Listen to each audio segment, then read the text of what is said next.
But, and it's a big but, take a look at this front suspension. It honestly doesn't feel like an EV at that point. The response just isn't snappy. But hey, at least they didn't downgrade the materials, because honestly there's nowhere further to go. Drop it in under the hood and boom, you've got 3 extra storage compartments just like that. So here's my recommendation. If you're considering this car, bring your family along for a test ride and have them sit in the back. See how they feel about it before pulling the trigger. And when it comes to features, it's honestly kind of disappointing. I mean, this might just be the most bare bones trunk I've seen in any EV lately.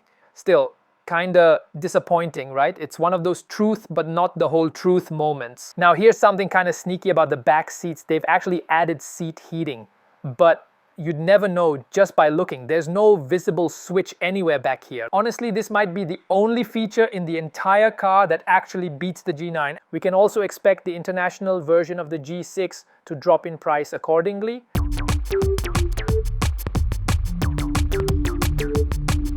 So in our last Xpeng G7 video, a viewer named @LifeInSummer dropped a comment asking if we could take a look at the G6. Well, ask and you shall receive. Today, I'm back at Xpeng to check out the brand new 2025 Xpeng G6, and this one's the Black Knight edition. In 2025, Xpeng updated 3 models this year, G6, G9 and X9, but the G6 is the only one that really feels like a true facelift. They've changed up the exterior, reworked the interior, and even overhauled the suspension. According to Xpeng's official press materials, 34% of the core components in the 2025 G6 have been completely replaced. And that includes some pretty critical stuff like the dampers, suspension mounts and bushings, all upgraded. They're saying the goal here is to deliver a driving feel that punches well above its class. Not only that, but they've also put a big focus on NVH improvements across the board. So on paper, this should be a much more refined G6 than before, but hey, Xpeng can say whatever they want in their brochures. What we're gonna do is actually test it ourselves in the final part of this video and find out if it really lives up to the hype. Oh, and if you're also curious about the 2025 G9 or the big X9, we've already reviewed both. Just check out the links in the description below. Alright, so the one in front of us is the mid-spec trim with the optional Black Knight package. Yeah, full stealth mode, and it looks awesome.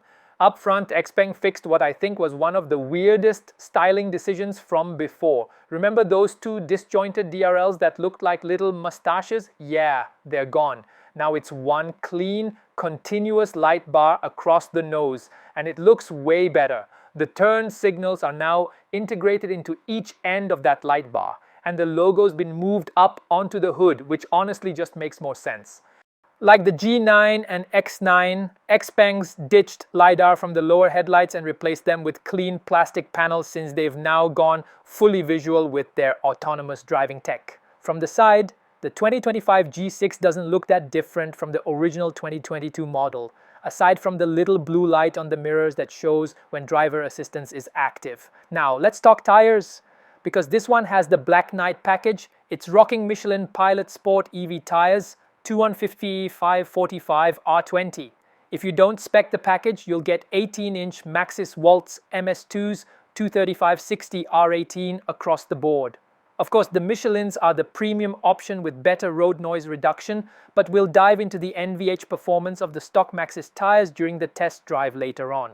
But, and it's a big but, take a look at this front suspension. See that? The upper control arm used to be solid aluminum. Now, it's been downgraded to stamped steel. This is what Xpeng calls a major optimization? Really? And according to some Chinese reviewers, the suspension performance? Yeah, not exactly confidence-inspiring. When you do quick, small steering inputs, the car doesn't really change direction, but the body still wobbles side to side. It's like the wheels forgot to tell the cabin what's going on. Coming around back, you can spot a few changes right away. The roof spoiler's been reshaped and now has a camera integrated for the digital rear view mirror. Down below, the rear hatch now features a subtle built-in ducktail. For 2025, Xpeng ditched the optional active rear wing entirely and went with this fixed piece instead. And honestly, it adds a bit of sporty attitude that the old G6 really lacked. The previous rear end was super curvy and yeah, it prioritized aerodynamics, but let's be honest, it didn't win over many fans, so this refresh definitely feels like Xpeng's way of making things right. But there's still something weird going on back here. Xpeng didn't fix one of the quirkiest parts of the old design. See that full width light bar? Yeah, the brake lights aren't in there. Instead, they're shoved way down in the corners of the rear bumper. Why? No idea. It's totally counterintuitive. The only other car I can think of that did something like this was the Mitsubishi Pajero. So maybe Xpeng's design team hired a few ex-Mitsubishi folks? I'm kidding, but seriously, it's a head scratcher. Moving underneath, the G6 uses a multi-link rear suspension setup. And what do we see? All stamped steel, painted black, nothing fancy here. Xpeng didn't upgrade to aluminum components back here, but they did add a bunch of hydraulic bushings to try and smooth things out. But hey, at least they didn't downgrade the materials, because honestly, there's nowhere further to go. This is already about as cost-effective as it gets. Another thing I'm not a fan of back here, the tailgate button. Just like on the G7, it's placed way too low. If you're average height or taller, you've got to bend down every time to press it. It's just not ergonomic. And since it sits so low, it's also in the perfect spot to get dirty. So yeah, not the most thoughtful placement. The trunk height, pretty average, about the same as the G9. Nothing crazy tall, but not super low either. Just fine. But unlike the G9, there's no air suspension here, so you can't drop the rear end to make loading heavy stuff easier. What you see is what you get. The trunk space is nice and clean. It's got a good shape to it, but it's definitely not big. And when it comes to features, it's honestly kind of disappointing. You've got a 12-volt outlet on the right and a couple of mounting points for a cargo cover. But that's it. No hooks, no nets, no buttons to fold the rear seats, no pockets, not even tie-down anchors in the corners. I mean, this might just be the most bare-bones trunk I've seen in any EV lately. Thankfully, the underfloor storage is still here, and it's actually quite practical. The floor panel now has slots to hold it in place, which means you don't have to awkwardly hold it up with one hand while rummaging with the other. It's a small detail, but it definitely makes a big difference. The trunk space measures 1080mm wide, 680mm tall, and about 950mm deep, but if you fold down the rear seats, that depth stretches to around 1700mm. So yeah, you can throw in some longer items or even crash back here for a nap. For reference, I'm 1.7 to 1 meters tall, and when I lie down, my head just touches the end of the seat backs. Now, here's something I wish it had. Remember how the Zeekr 007 GT flips the rear headrests backward to become actual pillows? Genius. Whoever designed that deserves a raise. Sadly, there's nothing that clever here on the G6. You'll need to improvise your own pillow situation. The charge port on this car is located on the rear right quarter panel. Now, I didn't have the key on me during filming, so I couldn't just press to open the cover. I had to pop it open using the infotainment screen. Once it's open, you'll see both the AC and DC charging ports tucked in there, along with a little button to close the lid. But here's the thing, there's no lighting in the charge port area. So if you're charging at night or in a dimly lit station, it could be kind of annoying to fumble around in the dark. I gotta give it to Zeekr on this one. They actually thought this through and added a little light to their charging ports, which is great. Now let's hop inside the cabin and see what's changed. According to Xpeng, the G6 comes with dual pane acoustic glass. And yup, a quick check confirms it. The front windows are indeed double pane, just like they said, but the rear windows, still single pane. So technically they weren't lying in the press materials. They never said all the windows were dual pane. Still, kinda disappointing, right? It's one of those truth but not the whole truth moments. As you can see, the interior updates on the G6 are actually more dramatic than the exterior changes, and I'd say this is the biggest highlight of the 2025 refresh. Pretty much everything's been reworked: the door panels, the dashboard, the center console, the seats, even the headliner. Let's start with the doors. One of the major complaints from existing owners was that fabric speaker grille, it just looked out of place.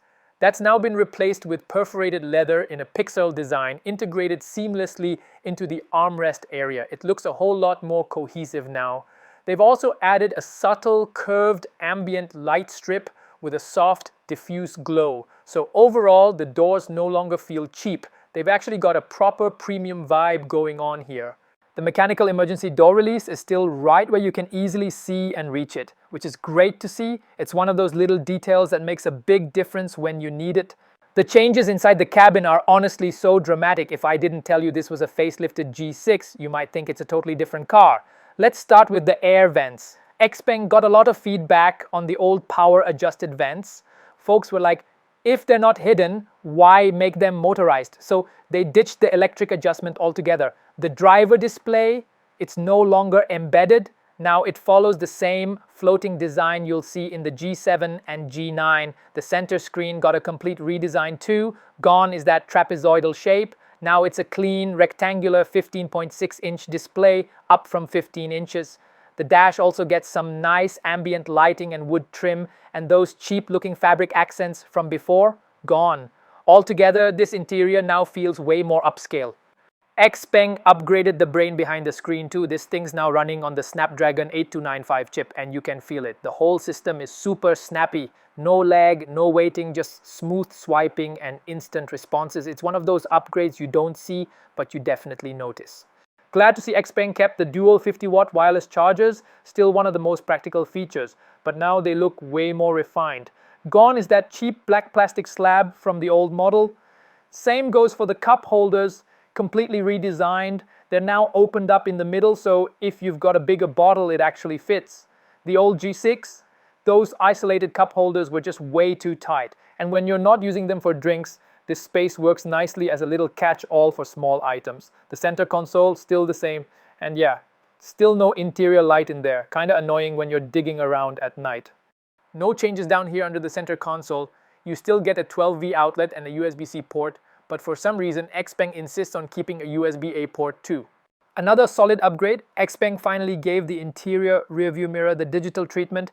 Yep, we've got a full-on streaming rearview mirror now, but heads up, this isn't standard across the board. You'll need to go for the mid or top trim to get it. Also, the headliner has been swapped out for microfiber suede, super soft, and it really boosts the overall premium feel in the cabin. Nicely done, Xpeng.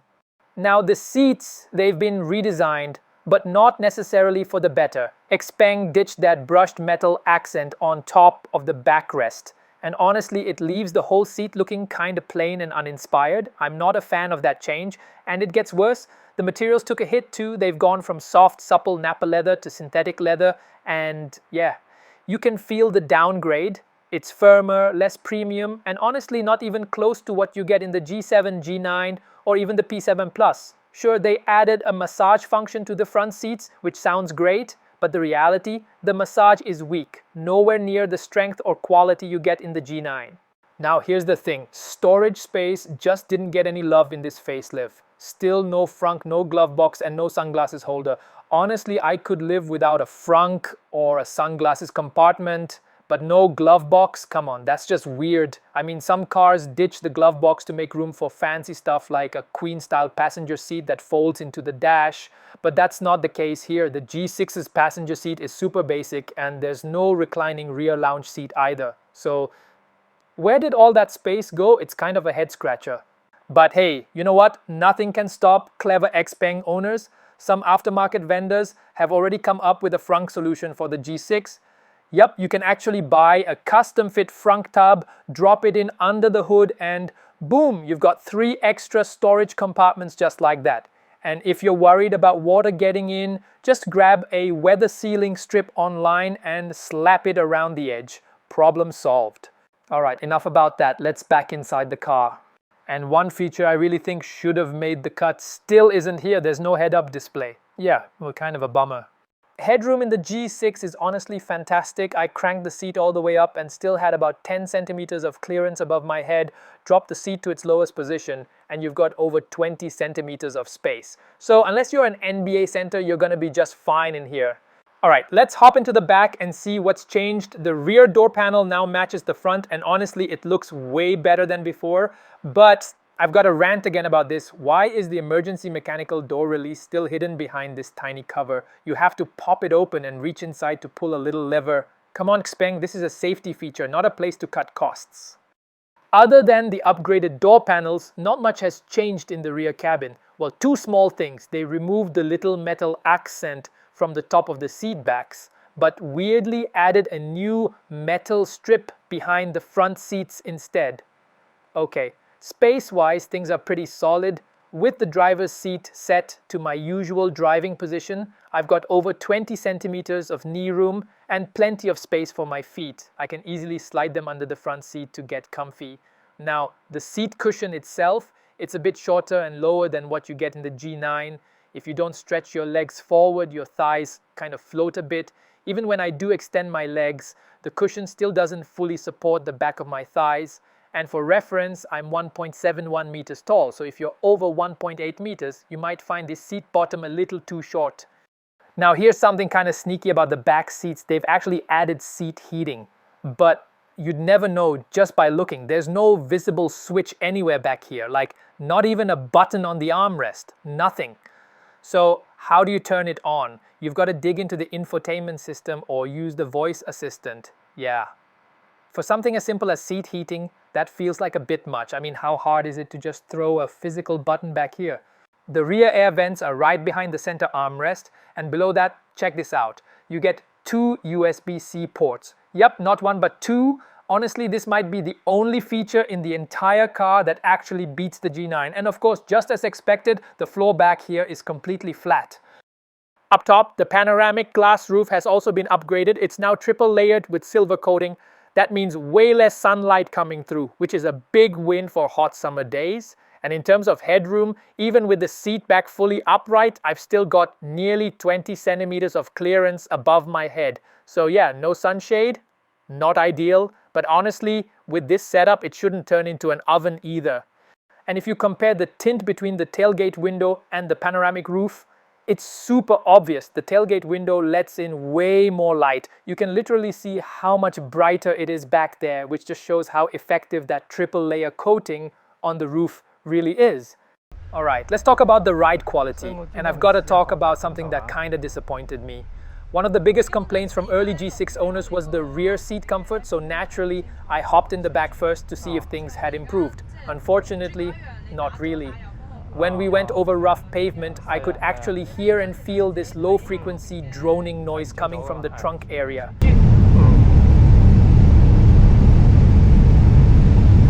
It's that deep booming resonance you sometimes get with cavity boom. If you've ever ridden in the back of something like a CR-V or a RAV4, you'll know exactly what I'm talking about.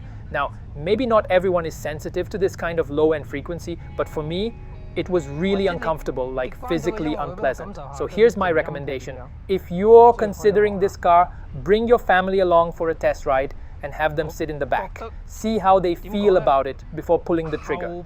All right, let's talk about how this thing actually drives. So first off, performance-wise, it's worth mentioning that every 2025 G6 model comes with a single motor setup. There's no dual motor version. That means you're getting around 296 horsepower, which is roughly on par with a 2.3 liter turbocharged engine. But here's the kicker. This thing weighs over 2 tons.